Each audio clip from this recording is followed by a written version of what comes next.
मैं आपको बताता हूँ, कांग्रेस को पहले पूछा आज क्या, आपको पूछना चाहिए था भाई। सर सरकार में आप बैठे नहीं, मुझे मालूम है कि आजकल नहीं सर। अमित शाह जी आपने पूछा हम लोग कांग्रेस से सवाल क्यों नहीं पूछ रहे, राहुल गांधी से सोनिया गांधी से सवाल क्यों नहीं पूछ रहे। सर देश की जनता ने आपको चुना है सरकार चलाने के लिए, जो सत्ता में बैठा है सवाल उससे पूछे जाते हैं। मोदी सरकार का बीजेपी का वायदा था कि भारत की अर्थव्यवस्था 10% की जीडीपी ग्रोथ रेट आप डिलीवर करेंगे, जो आपका प्रॉमिस था और जो डिलीवरी है उसमें इतना बड़ा गैप क्यों।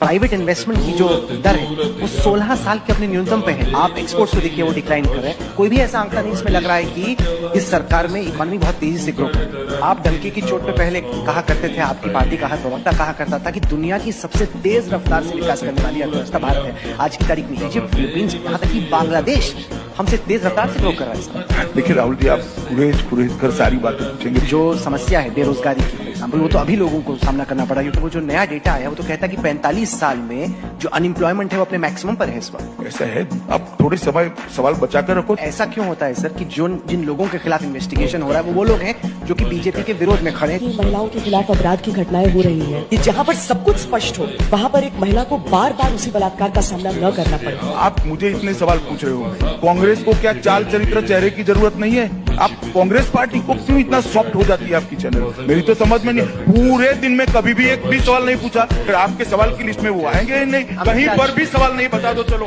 मैं मेरी बात वापस लेने के लिए तैयार हूं, या तो आप फिर स्वीकार कर लो। नहीं मैं बताता हूँ ना, देश की जनता आपसे उम्मीद रखती है, इसलिए आपको देश की जनता हमसे, पार्टी में तो डिफरेंस आप है, इसलिए सवाल आपसे पूछे जाएंगे कि आप भी कांग्रेस से कड़े सवाल करो। नहीं बेटा, ये ठीक नहीं है।